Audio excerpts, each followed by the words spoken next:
আসসালামু আলাইকুম রহমতুল্লাহি ওবরকাতুহু। সম্মানিত দর্শক, ইউটিউবের জন্য ভিডিও করি প্রায় ৪ বছর হলো। এর মধ্যে একেবারে এই যে রমরমা একটা অবস্থা। প্রতি মাসেই গড়ে ৫০ লাখ লোক আপনারা এই ভিডিও দেখেন। শুধুমাত্র আমার পেজেই। আর অসংখ্য মানে শত, শত যারা তরুণ ইউটিউবার রয়েছেন তারা ফেসবুকে, ইউটিউবে এই আমার যে কনটেন্টগুলো তারা নকল করেন, কপি করেন। আমি কখনো আসলে সাধারণত স্ট্রাইক দেই না। তো এই ভিড়ের মধ্যে গত সেই ৪ বছর ধরে আর ৩ বছরের যে বুমি একটি অবস্থা, আমি আমার ভিডিওগুলোতে কতগুলো ভ্যারাইটি আনার চেষ্টা করি। একটা ভিডিও যদি রাজনীতি নিয়ে করি, আরেকটা ভিডিও ধর্মকর্ম বা সমাজ নিয়ে করেছি। একটা ভিডিও যদি স্থানীয় রাজনীতি নিয়ে করেছি, আরেকটা ভিডিও করেছি পাক ভারতের উপমহাদেশের রাজনীতি নিয়ে, আরেকটা ভিডিও করেছি হয়তো গ্লোবাল পলিটিক্স নিয়ে। ফলে আমার একটা ভ্যারিয়েশন থাকতো, আনন্দ থাকতো এবং একই সঙ্গে লেখাপড়ার মানটাও ভালো থাকতো। বিদেশের যেকোনো একটা বিষয় নিয়ে বলতে গেলে পড়াশোনা করতে হয়, জানতে হয়, প্রস্তুতি নিতে হয়, কাগজ কলম সাথে থাকে। কিন্তু এখন রাজনীতি নিয়ে যখন আমি কথা বলি কেবলমাত্র বাংলাদেশের বিষয় নিয়ে, এগুলো তো মুখস্থ। চারিদিকে যা কিছু ঘটে শুধু দেখলে এবং শুনলেই হয়ে যায়। আর নিজের মধ্যে যা কিছু আছে ওটার সঙ্গে একটা মিক্স করলে একটা ভালো কনটেন্ট তৈরি হয়ে যায়। তো এটা আসলে আমি নিজেকে নিজে বঞ্চিত করছি। কারণ হলো আমার যে অভিজ্ঞতা বা আমার যে নীতি এবং আদর্শ সেটা হলো যে আমি আসলে এই কনটেন্ট ক্রিয়েটর হিসেবে যা কিছু করতে চাই, কিছু ডকুমেন্ট তৈরি করে রাখতে চাই বিশ্ব রাজনীতির জন্য, অর্থনীতির জন্য, সমাজের জন্য এবং আমি যা কিছু শিখেছি এমনকি পরিবার পরিজনের জন্য। তো আমার ব্যক্তিগত জীবনে যে সফলতাগুলো রয়েছে, একজন ব্যবসায়ী হিসেবে, একজন রাজনীতিবিদ হিসেবে আমার একটা সুন্দর পরিবার আছে। সেই পরিবারের যে যাকে বলা হয় ৩ টি জেনারেশন, যেমন আমার আব্বার যে জেনারেশন তাদের সঙ্গে আমার সম্পর্ক কেমন ছিল এবং সেখানে আমি একজন বলতে গেলে সুপুত্র হিসেবে আমার বাবা, চাচা, পরিবারের মামা, মুরব্বীদের কাছে কিভাবে আমি সম্মান অর্জন করেছি, এই বিষয়গুলো তরুণ প্রজন্মের অনেকেরই জানার প্রয়োজন থাকতে পারে। আবার পরবর্তীতে দেখা গেল যে আমার নিজের জেনারেশন, সেই জেনারেশনে আমার বন্ধু-বান্ধব, ভাই, ব্রাদার, আত্মীয়-স্বজন সবার সঙ্গে আমার প্রতিযোগিতা করতে হয়েছে এবং সবাইকে আমাকে ছাড়িয়ে যেতে হয়েছে। কখনো ঈর্ষায় পড়তে হয়েছে, কখনো শত্রুতায়, কখনো স্নেহে, কখনো ভালোবাসায়। আর থার্ড হলো যে আমার ছেলে সন্তান। এই ছেলে সন্তানের যে প্রজন্ম, ওর আগে কিন্তু আরেকটা প্রজন্ম, চতুর্থ প্রজন্ম, আমি আমার দাদার প্রজন্মটাও পেয়েছি, দাদা এবং নানাদের। সেখানেও কিন্তু আমার একটা ভূমিকা আছে। তাহলে চতুর্থ প্রজন্ম এবং আমি খুব দ্রুত নানা এবং দাদা হতে চলেছি। তো নানা এবং দাদা হতে চলেছি, তো সেখানে পঞ্চম জেনারেশন, ৫টা জেনারেশনের সাথে চলার যে অভিজ্ঞতা, সেই অভিজ্ঞতা তো অবশ্যই আমার শেয়ার করার প্রয়োজন রয়েছে। এনিওয়ে, তো যেটা বললাম যে জুলাই আগস্ট বিপ্লবের পরে কেবলমাত্র স্থানীয় বিষয় নিয়ে কনটেন্ট তৈরি করছি ৯৯%। কিন্তু এর মধ্যে কিন্তু পৃথিবীতে অনেক কিছু ঘটে যাচ্ছে এবং পৃথিবীর রাজনীতির কারণে আমাদের বাংলাদেশের রাজনীতি পরিবর্তিত হয়ে যায়।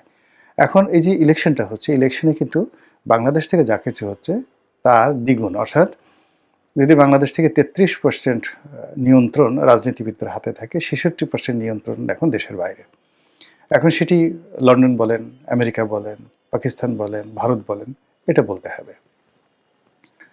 ২ নম্বর হলো যে আমাদের যে অর্থনীতি, আমরা যে পরিশ্রম করি বা যে কাজকর্ম করি, এখন বলতে গেলে আসলে ৯০% বিষয় নির্ভর করে অন্য দেশের অর্থনীতির উপরে। এই যে আমাদের রেমিটেন্সগুলো পুরো দেশটাকে চালিয়ে রেখেছে। মধ্যপ্রাচ্যে অশান্তি হলে, ইউরোপ আমেরিকা অশান্তি হলে, আমাদের পাসপোর্টের মান কমে গেলে এই আমাদের এই রমরম অবস্থা থাকবে না ম্যান পাওয়ারে। এই যে আমাদের আমদানিকৃত পণ্য, এখন এই যে সারা বাংলাদেশে সিএনজি, এলএনজি, তার এলপিজির সমস্যা যাচ্ছে। এর কারণ হলো যে আমরা যে সাপ্লাই চেইন রেখেছি ইরানের সাথে, রাশিয়ার সাথে, ভারতের সাথে, একটা হলো আন্ডার মার্কেট, এখানে সমস্যা হচ্ছে। তো কাজেই এই বিষয়গুলো নিয়ে আলোচনা করার দরকার আছে। এই করোনার কারণে আমাদের পুরো ইকোনমির যে মানে আপনি শেখ হাসিনা কিন্তু পতনই হতো না। যত কিছুই বলেন না কেন, আমেরিকার বাবাও শেখ হাসিনার পতন ঘটাতে পারতো না যদি বাংলাদেশে, পৃথিবীতে করোনা না আসতো। করোনার কারণে তার যে ইকোনমিক গ্রোথটা ছিল, ২০১৮ পর্যন্ত তিনি যে গ্রোথটা রেখেছিলেন, সেখানে যে পরিমাণ দুর্নীতি হয়েছিল, এই দুর্নীতি তাকে পঙ্গু করতে পারেনি। কিন্তু করোনার সময়টিতে পুরো তার যে ট্যাক্স কালেকশন, তার যে অর্থনীতি, এই জিনিসগুলো ধসে পড়েছে। আর তার যে দুর্নীতি, সেই দুর্নীতির যারা লোকজন ছিলেন তারাও দেউলিয়া হয়ে গেছে। তো ওদের যে দুর্নীতি, এসআলম বলেন, বেক্সিমকো বলেন, তারা কিন্তু এটা করোনার আগ পর্যন্ত ধামাচাপা দিয়ে মানে ১,০০,০০০ কোটি টাকা ব্যাংক থেকে নিয়েছে, ২০,০০০ কোটি টাকা রাজনৈতিক পান্ডাদেরকে দিয়েছে, নিজেরা ২০,০০০ কোটি টাকা বিদেশে পাচার করেছে, ৬০,০০০ কোটি টাকা তারা বিনিয়োগ করে তারা কিন্তু ইকোনমির চাকা ঘুরিয়ে নিচ্ছিল, এবং ৬০,০০০ কোটি টাকা দিয়েই আসলে ৪০,০০০ কোটি টাকা সে কভার করতে পারত। এর কারণ হলো যে সিন্ডিকেট করে তারা ব্যবসা করত, সেই সিন্ডিকেটে তাদের কখনো কখনো ২০০% তারা লাভ করত। যেমন ধরেন আটা, ময়দা, চিনি, চাল, এই যে মানে এসালম, অন্যান্য যে সকল সিন্ডিকেট আছে, তারা এই নিত্য প্রয়োজনীয় দ্রব্য শুধুমাত্র রমজানকে কেন্দ্র করে তারা যে ব্যবসা বাণিজ্য করতো, এবং বছরে ৪-৫ বার কৃত্রিম সংকট সৃষ্টি করে তারা কখনো ২০০ গুণ পর্যন্ত, ৩০০ গুণ পর্যন্ত তারা লাভ করতো। চালের ক্রয় মূল্যের চাইতে ৩০০ গুণ বেশি বেতন দিয়ে মানে দিয়ে তারা লাভ করতো এই কনজিউমার প্রোডাক্টে। ফলে ওই যে তারা যে চুরিচামারি করতো, এটা স্বাভাবিক অবস্থায় থাকলে এটা তারা কভার আপ করতে পারতো। কিন্তু করোনার কারণে কি হলো, তছনছ হয়ে গেল, সব তছনছ হয়ে গেল, এবং তারা ব্যাংক ডিফল্ট হতে থাকলো। তারা সেই মানুষের কনজিউম কমে গেল, ধোঁকাবাজি, ভেলকিবাজি এগুলো করার সুযোগ কমে গেল, ব্যাংকে তাদের একটার পর একটা প্রকল্প নষ্ট হতে থাকলো, আর সরকার যেটা তাকে কভার করবে সেটাও হলো না, বিকজ করোনার কারণে বিদেশি বিনিয়োগ সব কিছু নষ্ট হয়ে গেল। এক করোনা যেতে না যেতেই বাকি যতটুকু ছিল তারপরেও শেখ হাসিনাকে দমানো যাইতো না। করোনা কিন্তু সে মোটামুটি এশিয়ার মধ্যে সবচেয়ে বেশি, মানে সাউথ ইস্ট এশিয়ার মধ্যে সবচেয়ে বেশি করোনা ম্যানেজমেন্ট করেছিল শেখ হাসিনা। কিন্তু ইউক্রেনের যুদ্ধ তার কোমর ভেঙে দেয়। তো সেই ইউক্রেনে যখন যুদ্ধ, সে যদি তখন ভারতের মতো ঝুঁকি নিয়ে রাশিয়ান তেলটা আমদানি করে, রাশিয়া এখানে রিফাইনারি প্রতিষ্ঠা করতে চেয়েছিল, এবং রাশিয়াকে যদি সে এখানে সেনা ক্যাম্প স্থাপন করতে দিত, এই যে চীনের খপরে সে পড়তো না, এবং তার ক্ষমতা হারায় না সে, কিন্তু ওই সাহসটা সে করতে পারেনি।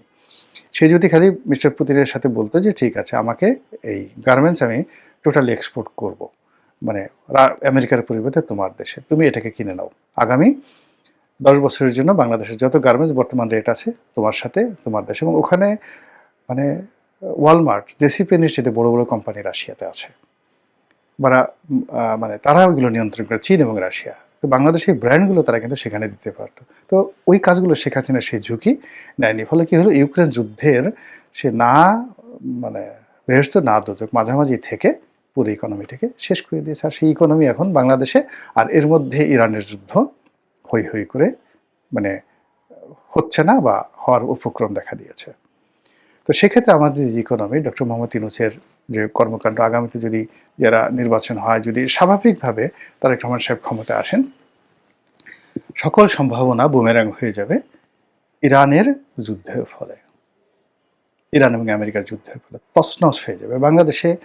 এই যে এখন ইরানের যদি আক্রমণ করে, ইরান যদি আমেরিকা আক্রমণ মানে আমেরিকা যদি ইরান আক্রমণ করে, বিশ্বাস করেন বাংলাদেশের মার্কিন রাষ্ট্রদূতের এই যে এখন যে ভাবসাব দেখছেন, দেখতেই পাবে না, দে হ্যাভ টু তাদের এখানে নিয়ে যেতে হবে।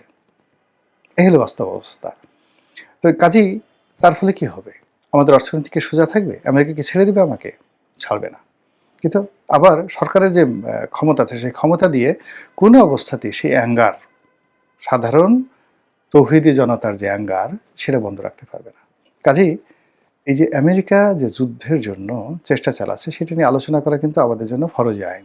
আমরা ওটা নিয়ে আলোচনা করছি না। আমরা তারেক রহমান সাহেবের বিড়াল জেবু কী করলো, তারপর শেষে তারেক রহমান সাহেবের মেয়ে তার বাবার জন্য কিভাবে সেই পানির বোতল খুলে দিল, তিনি কিভাবে প্লেন থেকে তার ব্রিফকেস নিয়ে নামলেন, এই সমস্ত নিয়ে আলাপ আলোচনা করছে। অথচ দুর্ভিক্ষ ধেয়ে আসছে, যুদ্ধ ধেয়ে আসছে, অভাব ধেয়ে আসছে, বিশৃঙ্খলা, জনযুদ্ধ ধেয়ে আসছে, যদি ধেয়ে আসছে মানে কি আসবে, যদি ইরানকে এখন আক্রমণ চালায় আমেরিকা ঠিক যেভাবে ইরাকে চালিয়েছিল। আপনারা জানেন যে আমেরিকা এবং ইরানের মধ্যে অনেকগুলো বিষয়ে বিরোধ আছে।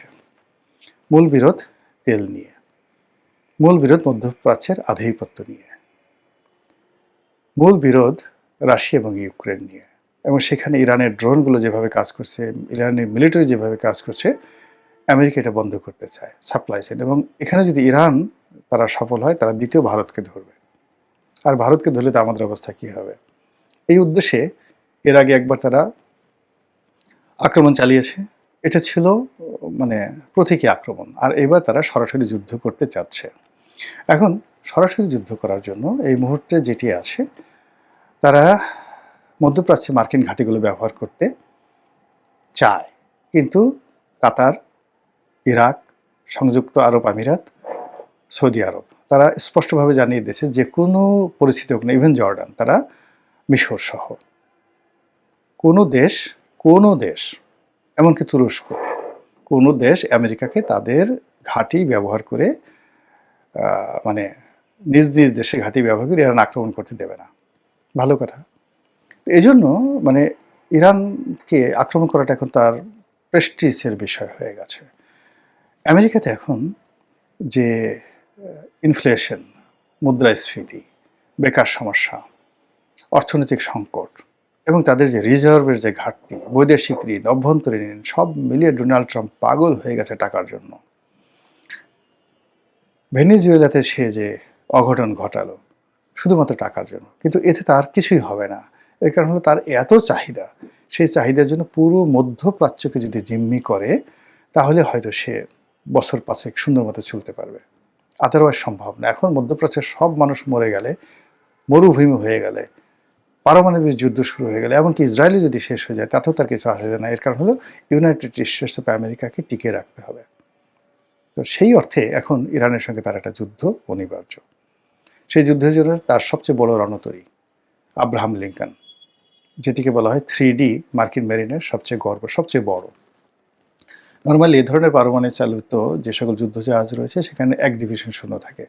1 ডিভিশন সৈন্য আমাদের দেশে কত হয় জানি না, আমেরিকান মেরিনের 1 ডিভিশন সৈন্য অলমোস্ট 8,500।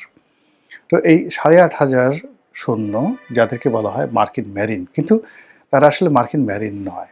তারা সমুদ্রে যুদ্ধ করতে পারে, ওখান থেকে প্লেনে করে গিয়ে বিমান বাহিনীর যারা লোকজন রয়েছে তাদের মধ্যে যুদ্ধ করতে পারে, এবং স্থলে নেমে সেই পদাতিক বাহিনী, ইনফ্যান্ট্রি, তাদের মধ্যে যুদ্ধ করতে পারে। তাহলে এই 1 ডিভিশন যারা সৈন্য, সেই 1 ডিভিশন সৈন্য এক একটা 8,500 যদি সৈন্য হয়, তাদের লজিস্টিক্স, সকল লজিস্টিক সাপোর্ট, মানে আমাদের কোনো একটা কয়টা ক্যান্টনমেন্ট আছে যে 8,500 সৈন্য বসবাস করে। তাহলে চিন্তা করুন যে একটা ক্যান্টনমেন্টের মধ্যে যত বারুদ, গোলাবারুদ, কামান, ঘোড়া, তারপর শেষে এয়ারক্রাফট, স্পিডবোট, সব মিলিয়ে এক একটা যুদ্ধজাহাজ, পারমাণবিক যুদ্ধজাহাজ আপনি আমি কল্পনাও করতে পারছি না, এত বড়।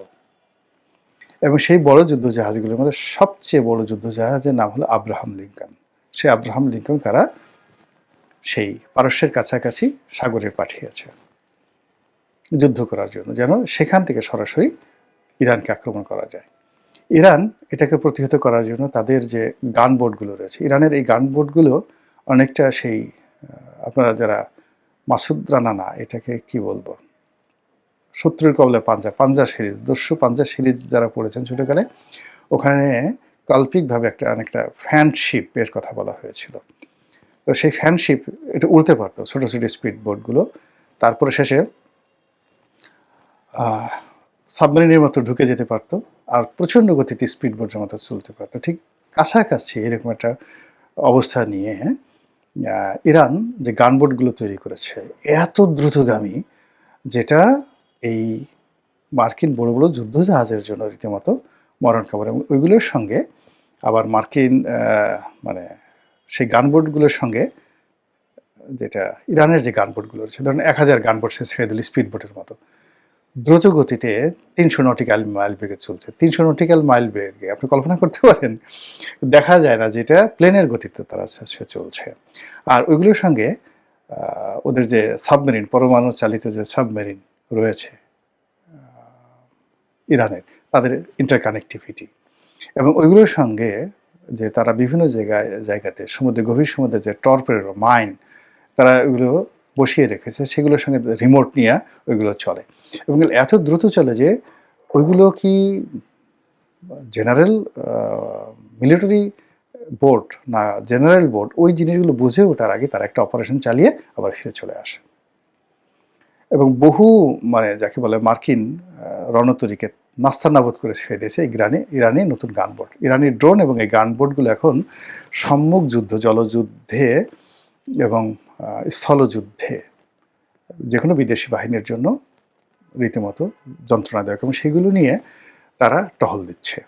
ইরান টহল দিচ্ছে যে কোথায় সেই মার্কিন আব্রাহাম লিঙ্কন, এবং সেই আব্রাহাম লিঙ্কনকে তারা পাঠিয়েছে সারা দুনিয়া বলছে, কিন্তু তার যে একজ্যাক্ট